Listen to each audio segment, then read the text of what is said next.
We talking rom-com, we talking action, we talking drama and movie classics. Whatever you want, yo, we have it, cause we talking movies on a podcast. So I married a film critic. So I married a film critic. So I married a film critic. Hey honey, I just want to talk about the movie like casually. You don't have to bring up the cinematography. Honestly, let's just talk about like how the characters were fun. Married a film critic. So I married a film critic. Welcome to So I Married a Film Critic. I'm your co-host Julia. And this is Barry the Film Critic. Hello everyone. And tonight we watched the new release, The 355. Remember that story that they told us about in training? About George Washington's first female spy during the Revolution.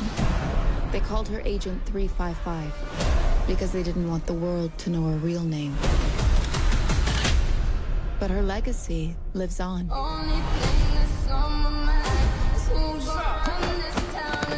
We're the top agents from around the world. American, British, German, Colombian, Chinese. But now we have a common enemy. They can start World War III from a simple reach of their keyboard. So we need to join forces.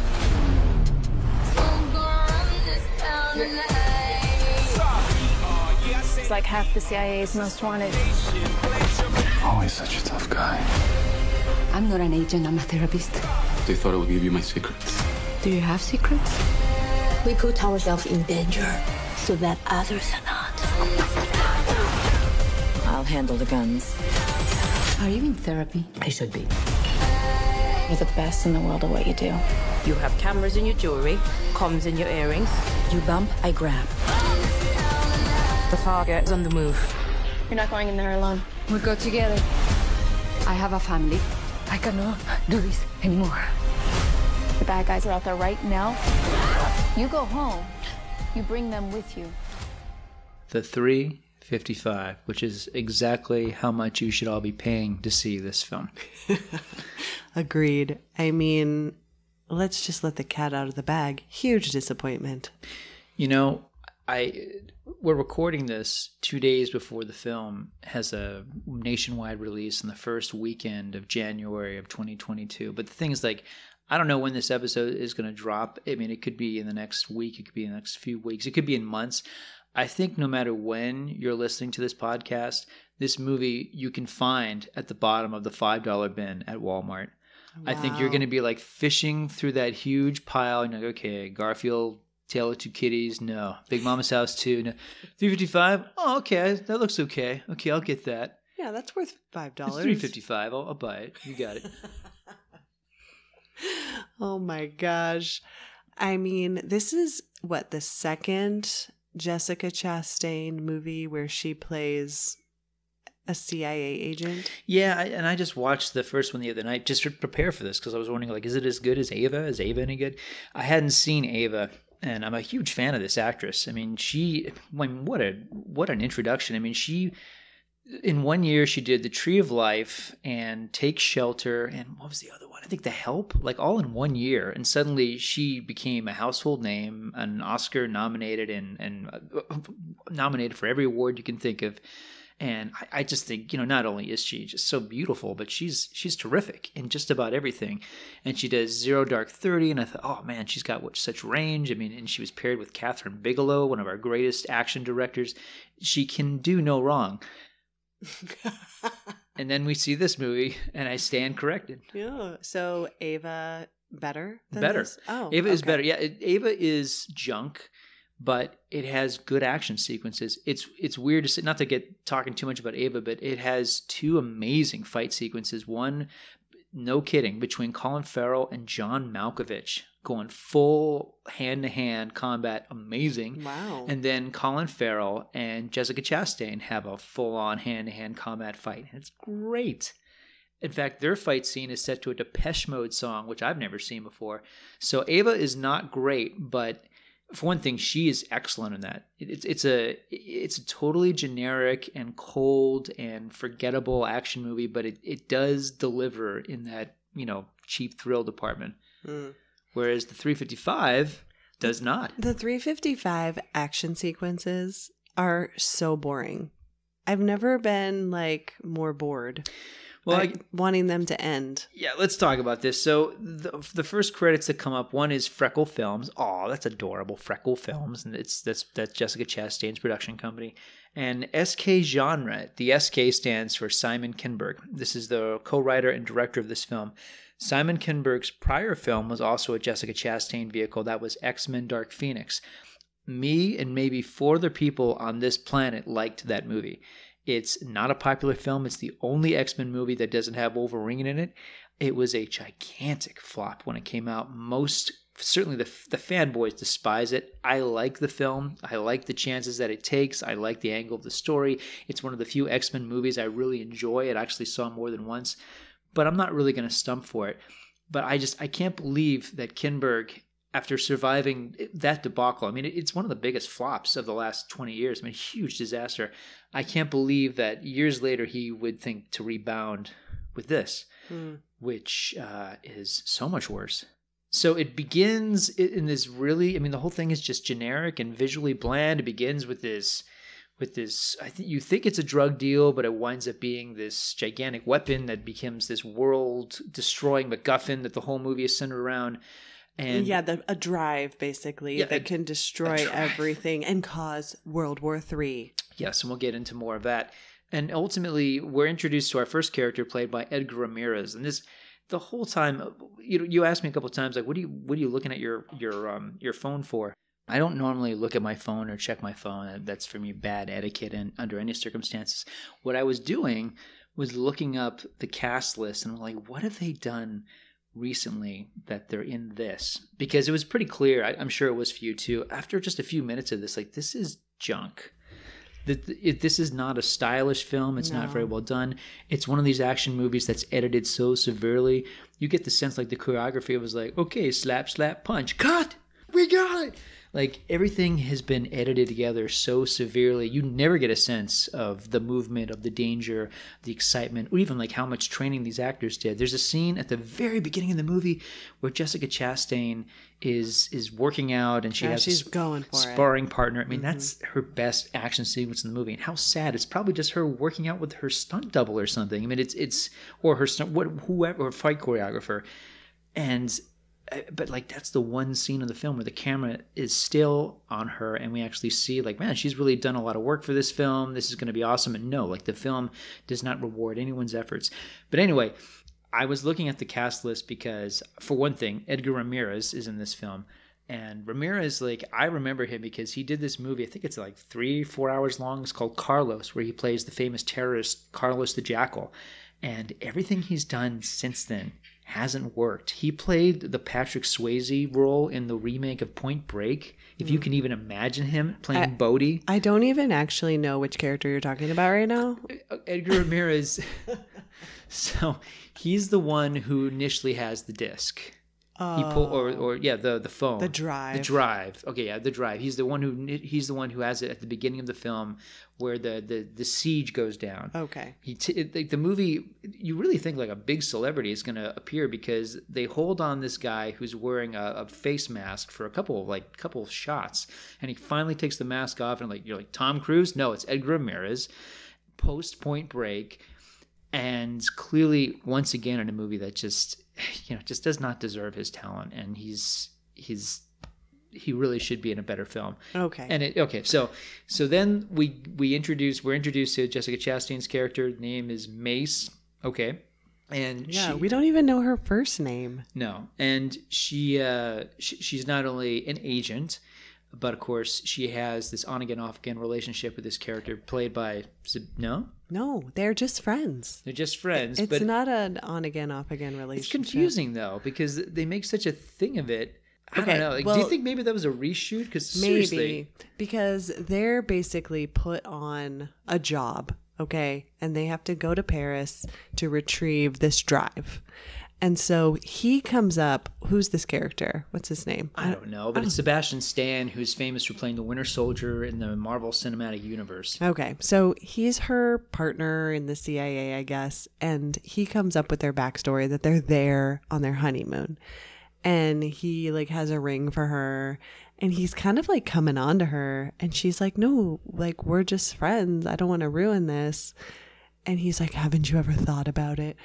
And then for some random reason, she's kind of like, okay. And so she disrobes and they go at it. I mean, again, it's confusing because honestly, I think it has to either be a reshoot or something because the whole film feels like they're ex-lovers or they're on again, off again. But you're right. It does have that introductory line where it's like, we're just... we're just friends. And right. Oh, of course you came up with this backstory to like, to be with me. yeah. But then the scene ends where she, I mean, disrobes is too strong a word for this PG-13 watered down movie. She unbuttons a few buttons. Nothing is exposed. He suddenly makes a move on her, and we're on to the next scene. Yeah, it's like, oh, okay, that's over. Like, did anything even happen? Like, do they just change shirts and then go out for the evening? I don't know. Okay, so they go to this cafe where they're supposed to like do this drop. And this is where Edgar Ramirez re-enters the film. And by the way, I don't care about the characters enough to know their names, so I'm just gonna say the actors. So Ramirez is sitting at one table next to Sebastian Stan. They're just having this non-conversation, and then suddenly there's a bag swap. Diane Kruger appears as a barista, and she spills like her drinks and stuff on Chastain and Stan. And next thing you know, it's a chase. A bag has been grabbed. So yeah, Chastain, and you're like, oh, Will, what's in the bag? It's $3 million in cash. Yes. Yeah, so Chastain is chasing Kruger and Ramirez is being chased by Sebastian Stan. And it's the first, again, it's a really early indication like this isn't good. These are two very long chase scenes. They're not exciting. They're not well staged. No, and you're like, wait, what's happening and why should I care about this? It's really sloppy. Yeah, it doesn't really hook you in emotionally. I mean, I guess this is a good time to stop and say like, I mean, I'm a huge fan of Jessica Chastain. We know. I mean, I don't think I've expressed it enough. Jessica, if you're listening to this, what a fan I am of your movies. Here's the thing, though. Like, this thought occurred to me while I was watching this movie. If this was the first film of hers I'd ever seen, I'd think she's not that good. Yeah. And I hate saying that, but that's what we're talking about. These are very one-note characters, though. But this is one of the... I mean, because she's been in bad films before. She has. But this is the first time I thought she's going down with the ship. She's not rising above any of this stuff. This dialogue is bad. And she is looking really bad because of it. Right. So the chase scene... I mean, the chase scene ends in a subway tunnel. And Diane Kruger gets away. And it's so dumb. And then there's this bit with Sebastian Stan where he can't find the perp, but some bad guys turn a corner, they put a gun on him, and the scene ends. And in the next scene, it's established that he's been shot, or at least that's what's been told. Jessica Chastain. We find out he's dead. Yeah, and in my notes, this is like the fourth thing I wrote on my notes. I'll bet he ain't dead because we didn't see him die. Spoiler. Oh, by the way, there's a reference to MI6. Yeah. I mean, that's Mission Impossible stuff. I mean, this doesn't take place in the same world, does it? I'm asking rhetorically. I know it doesn't, but like, I don't know. I was actually confused. They do about mention MI6 and James Bond. Yeah, they mention James Bond in a really sloppy way. What's that line?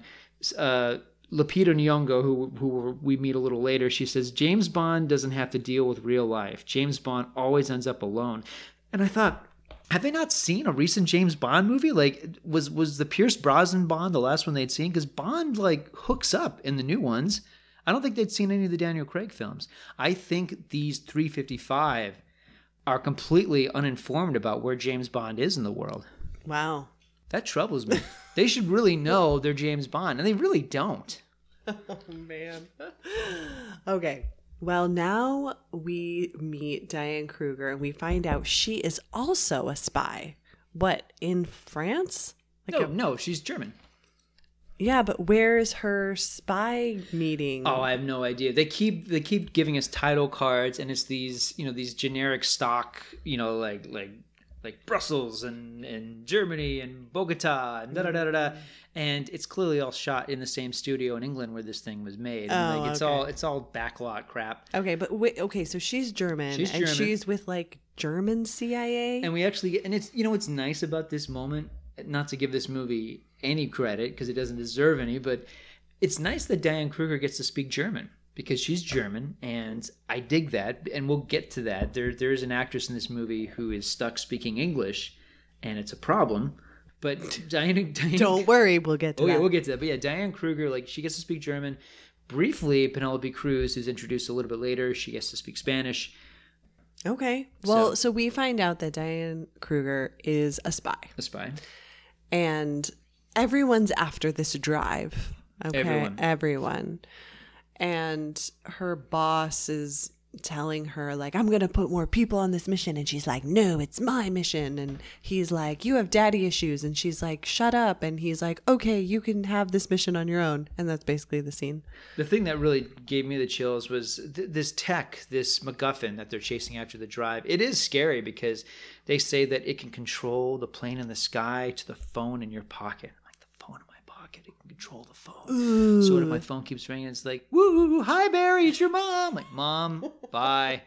Ring, ring. Woo, it's me. I can't stop. Mom, please stop calling. Woo, it keeps calling you. That would scare me. Wow. If it was just your mom, like, yeah, just like calling you, because mom wouldn't be like, oh, it's Barry again, and she would just keep calling, and yeah. Oh, the phone calls her, but it's also calling you at the same time. Exactly. So she thinks you're calling her. It's like a Rickroll, but it's just me on the other end. And our phones are constantly in sync. Because my mom would never get off. Yeah, you're right. She would just keep being like, oh, we have to keep talking. And the nice thing is my mom doesn't know how the internet works, so she's never going to hear this. That's not true. She has listened to an episode. Really? Yeah. Which one?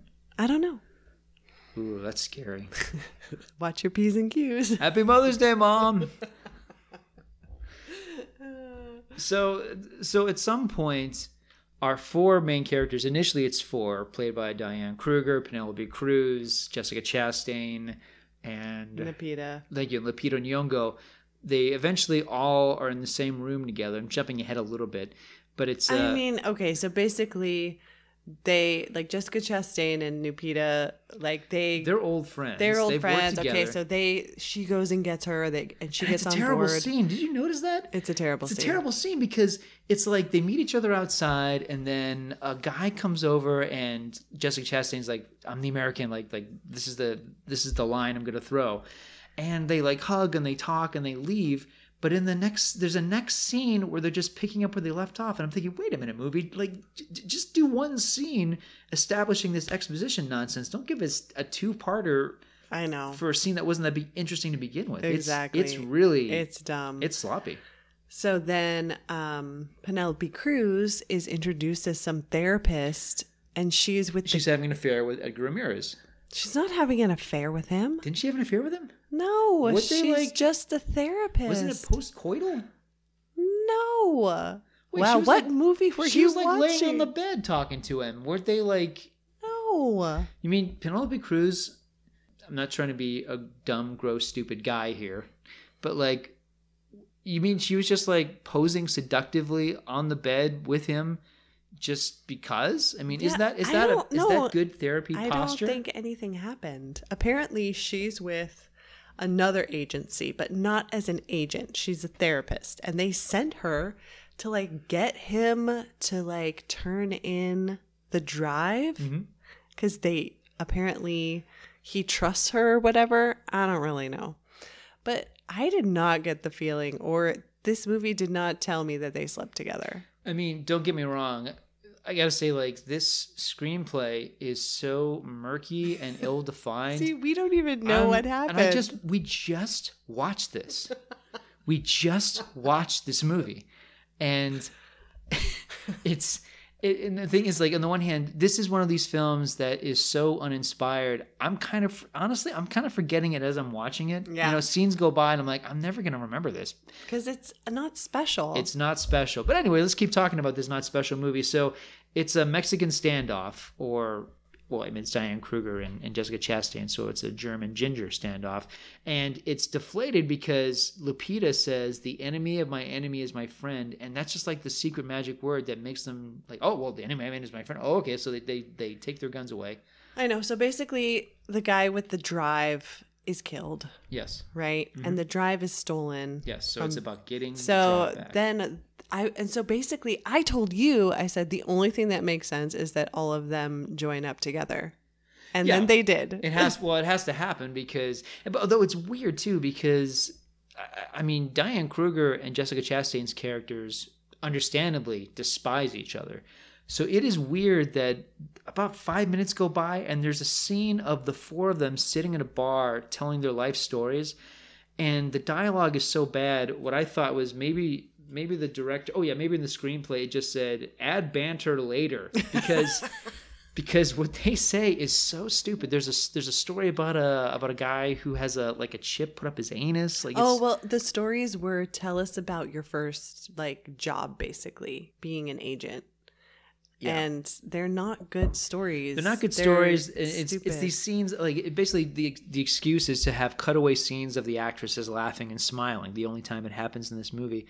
And it does not work at all. It doesn't feel, not only does it not feel like organic, real, unforced dialogue, but I gotta say, if these four actresses appear on Oprah, Entertainment Tonight, like, oh my God, we had so much fun, you would never guess from this movie. No one has any chemistry. No, they don't really seem to like each other. They chemistry. don't. I mean, I'm not saying that it was the pinnacle. I think Chastain and Lupita did a little bit. Their characters are supposed to, but I didn't really sense. There's no sisterly bond. I gotta say, I don't mean to defend it like it's a great work of art, but Charlie's Angels. Cameron Diaz and Drew Barrymore and Lucy Liu, they clearly love each other. It's all over this that movie is Charlie's Angels without a sense of humor. Yeah, basically, it is a smile-free Charlie's Angels. Yeah. And look, that's fine, but it needs to be exciting, funny, suspenseful, and this film, I mean, this feels like a movie. I mean, it's got an all-star cast, but it's so generic. It feels like something on Netflix right now. Netflix is full of these movies. Yeah, it does.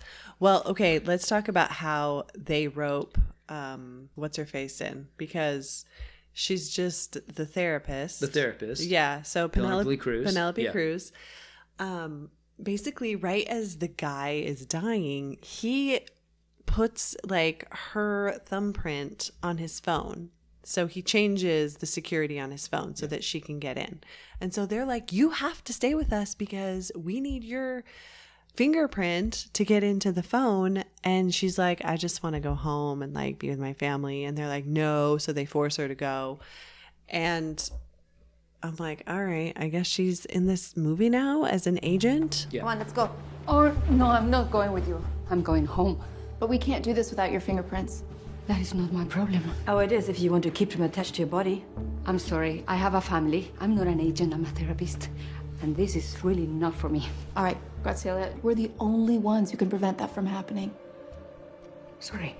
Okay, how about this? Those same guys are out there right now looking for you. You go home, you bring them with you. Graciela, we really need your help. But more importantly, you need ours. So, I don't know. Did you feel like that was a little contrived?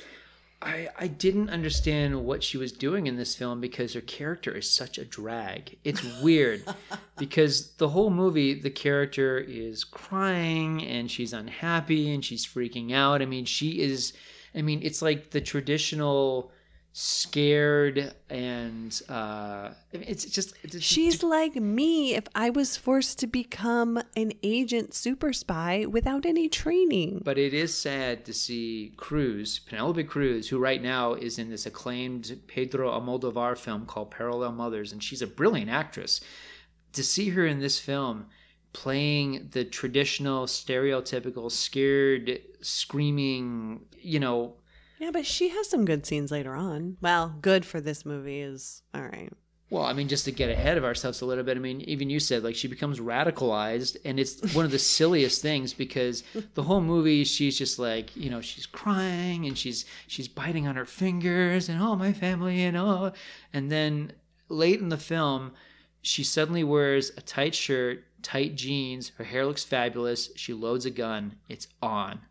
Yeah. It reminded me of that scene in Gremlins 2 where Gizmo has been bullied by the Gremlins so severely, and then like he watches First Blood on TV, so he's doing push-ups and he puts on a headband and he gets a machine gun and he kills some gremlins, and then he has this scary look in his eye and Billy goes, "They pushed him too far." Oh my gosh. Kruger's character is the most interesting in this film. I agree. If they had built just a movie around her, I think they would have been fine. The character is fierce. The character is interesting.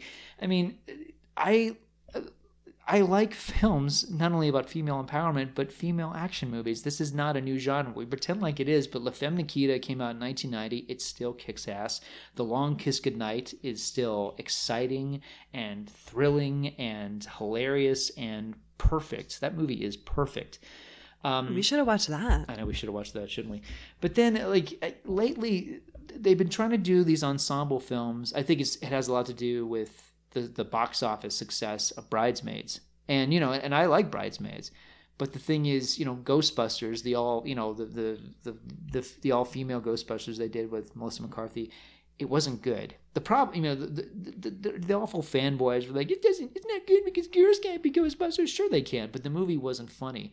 Ocean's 8 a couple years ago wasn't good because it was a similar thing where you had these fantastic actresses, none of whom had any chemistry together, and it was in this really bland and just banal movie. And I feel like it's a similar thing here. Like the casting, the movie can't live up to its poster. It can't live up to like the casting announcement that these 4 actresses are in the same movie together.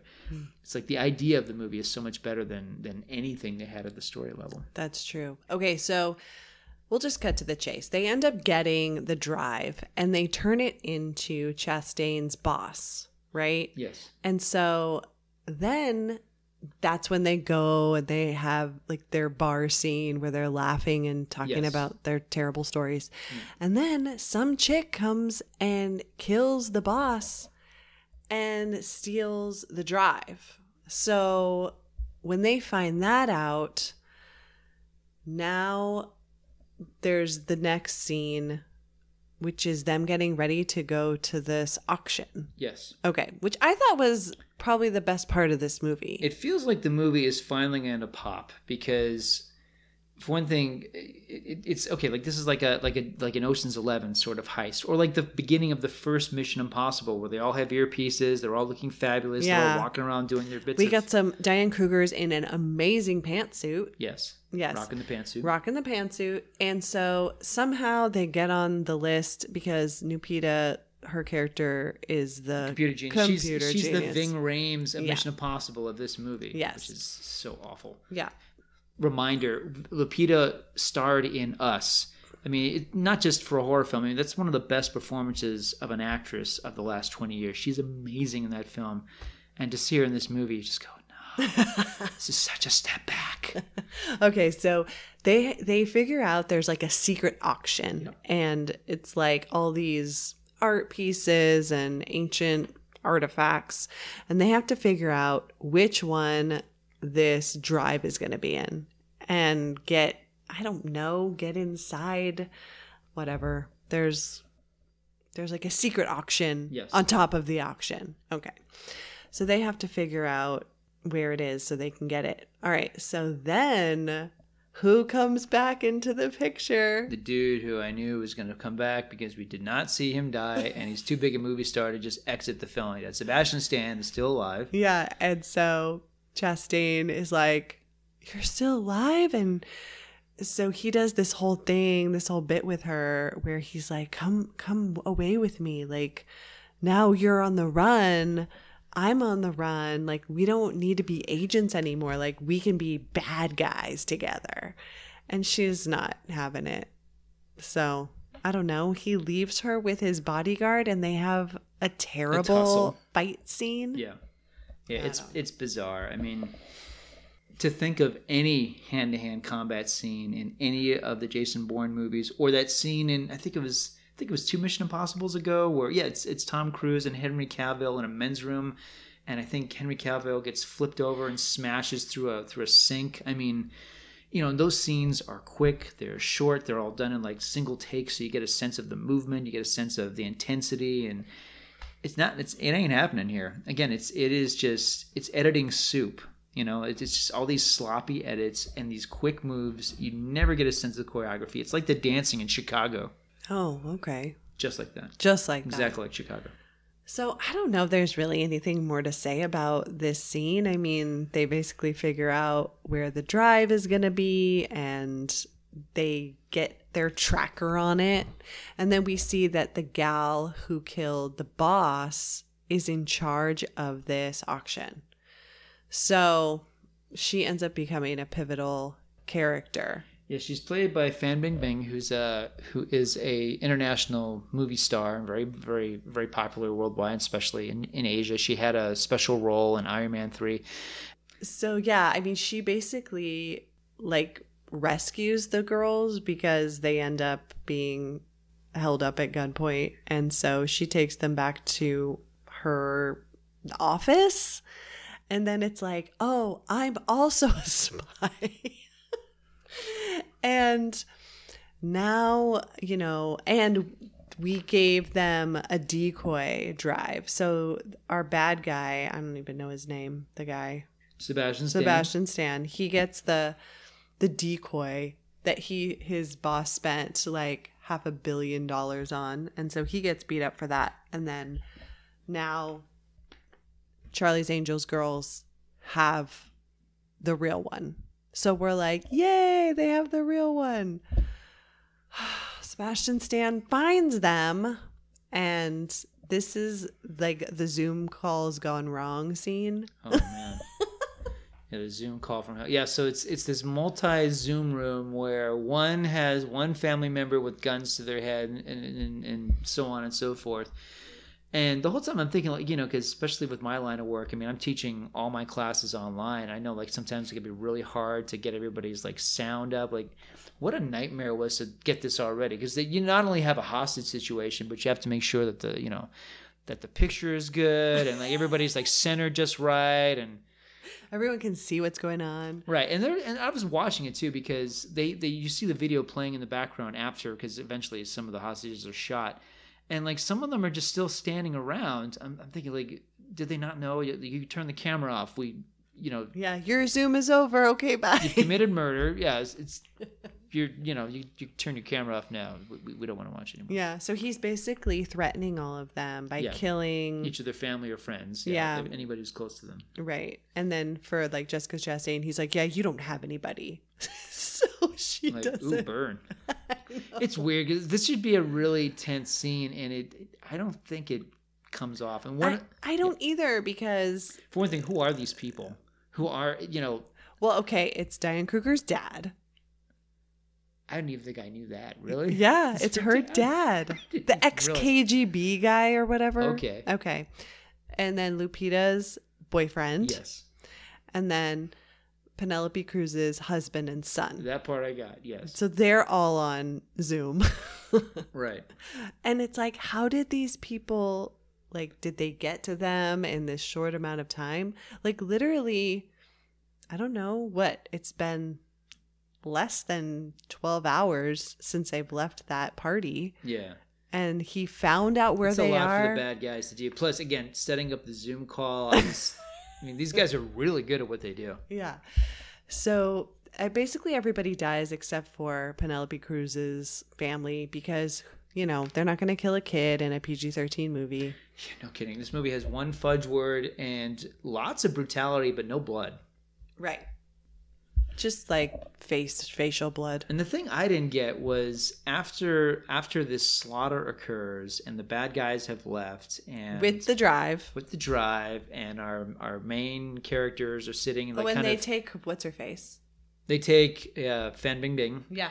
And they take her as a hostage and they're all kind of like consoling each other. Penelope Cruz gets on the phone, I think with her son, and says, "Don't worry, Mom will be home soon." I'm thinking, no, like you just suffered a trauma as well as a home invasion. Like, go to the cops. Well, she tells them to go to Vegas. Go to the nearest Chuck E. Cheese. Wherever. She tells them to go to the police station. It's still, it's like Like, just get out of town, leave the country. Like, Yeah, she's because so even-handed her family is in Bogota and she's in Shanghai, and she's like, "I'll be home soon." Like, no, you won't. Yeah, it's ridiculous. Yeah. So then, speaking of ridiculous, they're about to turn off All the Zoom murder call. Yeah. And as you know, and you figure they're just gonna pull the plug, or like someone's just gonna like, take a gun and shoot the She's screens. just like pressing buttons, some She's random like, buttons. I'm turning this off and this off and this off, and ooh, look at this! It turns out that Fan Bingbing's character has a I mean, this is out of the first Mission Impossible. She has glasses that have a little camera in them, so she's able to film where she's being taken. And it's on the Zoom call. Right. How? And I mean, it's very convenient. Like, yeah, how and when did she set that up? And boy, are we lucky that Jessica Chastain is so persnickety about the way she turns off her computer screens that she found this out. Yeah, it's a very convenient plot point. Right. Yeah. It was like the screenwriter said, "I don't know how to make this work." And did none of the bad guys go like, that girl's like creeped me out. She's just like staring at me. Like, why is she like looking at my license number and she's like staring at my face really hard, and she's like, she asked me personal questions. Can I see that password? Oh, hold on, I haven't looked at it long enough. Okay, now I'm gonna die anyway. Can I see your social security number? So where are you from? Where did you learn how to be a bad guy? Yeah, it's so stupid. Because they never notice. Like, she's wearing the glasses, she's staring at him, then she takes the glasses off and very carefully places it on a desk. I mean, you figure that would be a dead giveaway, but no, these bad guys. Well, these bad guys are stupid. I mean, they could set up the greatest Zoom call of all time, but they can't notice like a pair of... They don't notice that her glasses, this is so typical of a man. Like, oh, honey, did you notice what I did? With my hair? With my hair? Like, oh, yeah, that's right. I didn't do anything with my hair. I tricked you. See? You think they're just like, oh, just look at her. She's carelessly leaving her glasses. Oh, such a chick. Oh, my gosh. Probably. They're not paying attention. They're just happy they have their drive that they're going to, like... You're right. This is III. truly an empowered film. Yes. You put it that way. So then we get to the end of the film, and it's basically Die Hard with chicks. That's what it becomes, because they're not only... Jessica Chastain does a full-on John McClane, but like even that should be amazing, because apparently she is on the edge of this building, and it looks like, you know, Chastain is, I'm assuming she's doing her own stunts, but it's cut so quickly you don't get the vertigo, and you should, because I mean, if she's really on the ledge of a 36-story building, I mean, we should be like clutching our seats. It didn't happen. No, none of the stakes are high enough for you to really care. I think the only time I was kind of nervous was during the Zoom calls, because I didn't want Penelope Cruz's little boy to get shot. You think like were you nervous because you thought one of the terrorists is going to like start talking and they're going to be like, your mute is on. Your mute is on. Bob, your mute is on. Yeah. Can you unmute yourself? I can't hear you. No, but that was the only time I thought, which way is this movie going to go? Because I really didn't know. But then I was like, they're not going to do it. And they didn't. No, of course not. No. Okay, so then there's a big like shootout. And yeah, lots of shooting. None of it exciting. I mean, they shoot glass and stuff. I'm like, this really is trying hard to be like Die Hard now. And it just doesn't have it. No. And there's the money shot of the three actresses, because at this point Penelope Cruz isn't on the scene, but the three of them are standing back to back and the camera swirls around them, and it's like, yeah, I've seen this shot in 17 other movies, and it just isn't exciting here because I barely know these characters and I'm barely engaged with them. They're more plot devices than they are real people. Right. Yeah. Yeah. And basically Penelope Cruz finally gets the courage with the gun and makes the money shot and kills Sebastian. Or so we think. Well, she doesn't kill him. She wounds him, but saves Chastain's life. Yeah. And then they crush the drive, so the drive is no longer an issue. And I don't know what, that's the end of that scene? Of that part of the film, and the camera pulls way the heck back. It's a big CGI shot, and I thought, okay, the movie's over, great. No, and then it's 2 months later. And I'm thinking like 2 months later, and then the next scene is Sebastian Stan going to the drug boss from the very beginning of the film. I think 2 months later, he waited 2 months to do this. It could have been like 2 hours later. It's fine. It's fine. We don't. So they're all having like downtime. It's 2 months. No, like I know. It could be 2 days later, or you know. Okay, so he kills him, and then he goes back to the CIA and becomes the boss. He's now the head of the CIA. But yeah, it doesn't make a lot of sense. Okay, so he comes back to life, and he's like, "Hey, no, I was never a bad guy. I'm a good guy." Okay. You think that's what he said at the meeting? Yeah. No, guys. Good guy. Not bad guy. Good guy. My old partner, she's bad. Bad. I'm good. Jessica Chastain, bad. Sebastian Stan, good. Okay. Here's your job back with a raise. Here's your badge and your gun. And then he goes home. And Surprise, she's there waiting for him. And poisons him. She poisons him, and it's established that this is a very, very special poison. But although we should say right before she poisons him, because he puts ice in his drink and he shouldn't do that, and suddenly he's poisoned and he's stunned, she drops the title on us. Oh, yeah. This movie's got 4 minutes to go, and she drops the freaking title on us. I told you earlier, there's a scene way at the beginning of the film where a character is basically crowded in an alleyway, and a bunch of guys stab him to death, and Dan Kruger says he's in a kill box. Oh yeah, I said that. I said, "What's a kill box?" And you said that should have been the title. Can't you imagine Jessica Chastain in Kill Box instead of the 355? Is that like Bird Box? Oh. I hate Bird Box. I know. Yeah. So Kill Box would be better. Kill Box is cool. I'd see a movie called Kill Box with Jessica Chastain. Yeah. And I mean, the 355. So like, so she tells him the 355 is historical, and there were these spies, and they were women, and nobody knew their names. And I'm thinking, like, is that really why they came up with it? Because the whole time I'm thinking 355. At some point they're going to say, you know what, Sebastian Stan, 3 + 5 + 5 = 13. We're the unlucky 13. Oh, I kept waiting for that, but no, it's like it's some weird. It's a total offhand historical reference. It does not land. It's so late in the film, and she says it like really low, like a low register. You don't really even know what she's saying, and then it just like drops. You ever heard of the 355? Back in the day, there were some spies and. Yeah, basically. Thanks, Jessica Chastain. Yeah, she just says nobody knew their names. And they were called 355. Like, all right. Why? What does that... It's just not exciting. Is she now 355? Because I'll be honest, when they announced that movie was called Mission Impossible Ghost Protocol, I'm like, well, those are Ghost Protocol. Has there ever been 2 worse words in a title? But it works. They explain what it means. You understand what it means. This does not work. No, especially when there's 2 minutes left. If that, yeah, because she kills him, and all the actresses are there. They're all there. So I was like, have they been together for 2 months, or did they all go home and then meet back for this facials and petties, and then tomorrow we get the bad guy? It makes no sense. I want to see like a slow motion walk of them like coming out of Gucci, like Sex in the City. No, I mean, there's no way that Penelope Cruz's character went all the way back to Colombia, and then 2 months later, she's like, yeah, I'm going to have to go back. I need to go to this CIA guy's house and, like... watch him die. Yeah, basically. No, he doesn't die. She's like, somebody's going to pick you up and take you to some prison in some other country. You wish you were dead. You know what? You know why that's there? They're thinking sequel. That's exactly why that's there. It's so dumb. Yeah. Like, okay. Yeah. But let's just kill this guy. He's not interested. Mm-hmm. I don't want to see him in a sequel. He's the big bad, but he's just not big or bad enough. And I do blame the actor somewhat. I've never been a fan of Sebastian Stan, but the character is also a 0.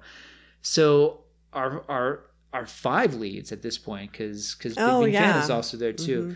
They all walk out of the house. I thought this was interesting. Bing Bing Fan says goodbye in her language, and we get subtitle. And Penelope Cruz says ciao. Lupito Nyong'o high fives Diane Kruger. Mm-hmm. And then it's the 2 women just by themselves. Yeah, Chastain and Diane Kruger. And the last line is, Jessica Chastain basically says, like, we'll never see each other again. And Diane Kruger says, I doubt that. And that's it. Yeah, that's it. That's it.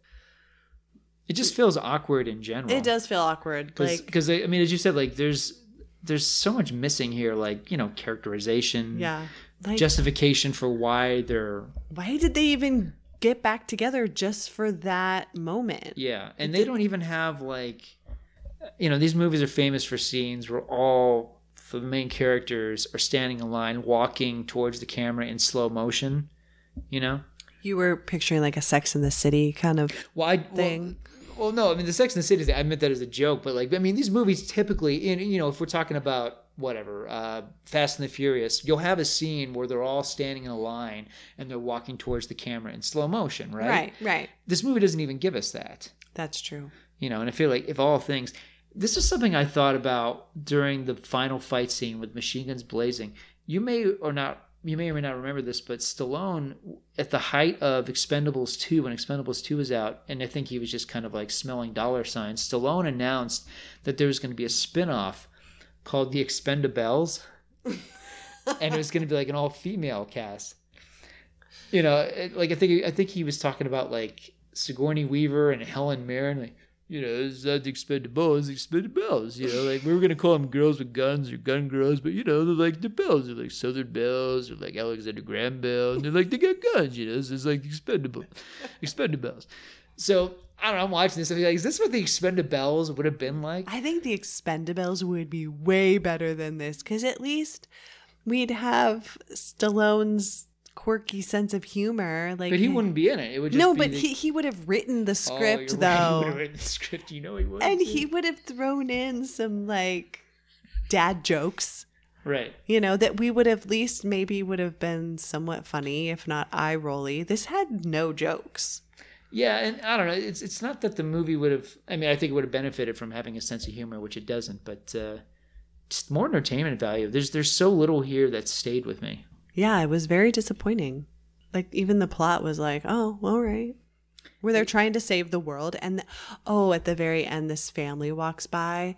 And they're like, look at that family. Just so blissfully happy. They have no idea that their lives could have just been changed. And they'll never know who saved them. It's like, okay. The movie can't even make good on its promise of being, you know, an action film led by women, let alone these critically acclaimed, award-winning actresses. Like, you've got the lines, like there's one where like, I want those women dead, and you were beaten by a bunch of girls. They do say that. And I'm thinking the movie needed more of this. Just be self-aware of what you are, but everybody's going through the motions here, except for Diane Kruger. There is real pathos and pain to her character, but nothing comes of it. No. And maybe, you know, I seriously think, like, if she had her own film playing this character, I think it would have been really compelling, because the character is icy but tortured. No one else, not even Jessica Chastain's character, no one else has that kind of layer. Well, and they try to make some kind of, I don't know, they try to get you to know the characters by showing that some of them have moved on and, like, they do have family members that they love, and that Kruger and Chastain, like, definitely don't have relationships, they don't have kids, and the other two do. And so they keep talking about that, but it doesn't really, I don't know, it doesn't have the emotional pull that they wanted it to have. Yeah. If we really believe that they were like, you know, some of these movies are basically just about the need for a family unit or recreating a family unit, a lost family. If they had established that, if we had felt that kind of bond, I think it would have been special, as well as, you know, it would have had that emotional power, and it doesn't have anything. Yeah, because that one scene where they share their terrible stories, Penelope Cruz is like, or maybe it was Lupita, I don't know, one of them said, oh, you definitely are the most messed up one here, to Diane Kruger's character. Like, ha ha ha! No, this is where the guns come out and you start killing each other, because there's no justification for them being all sisterly and cutesy. Like, yeah, they're stone cold killers. Yeah, they are, and then they totally just tell her she's totally messed up, and she's just like, haha, that's true.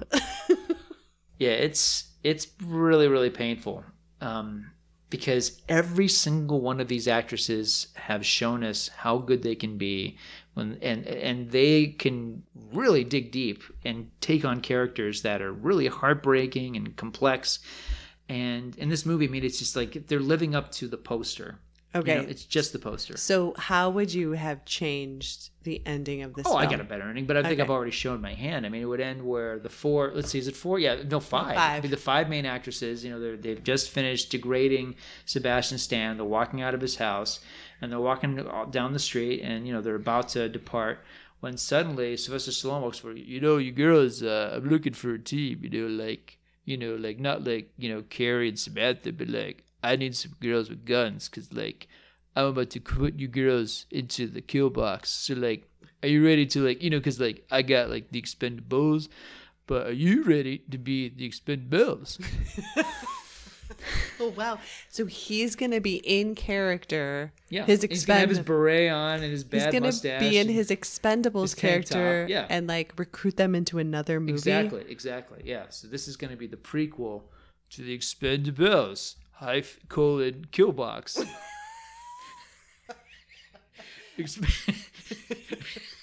Expendables, episode 1, Killbox.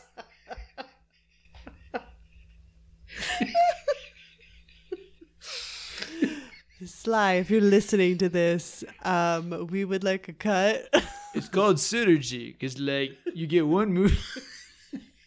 And then I'm in a truck and I'm driving away with my son to my arm wrestling championship, and it all ties together. I call it the Stallone-verse. Oh my gosh. That's funny.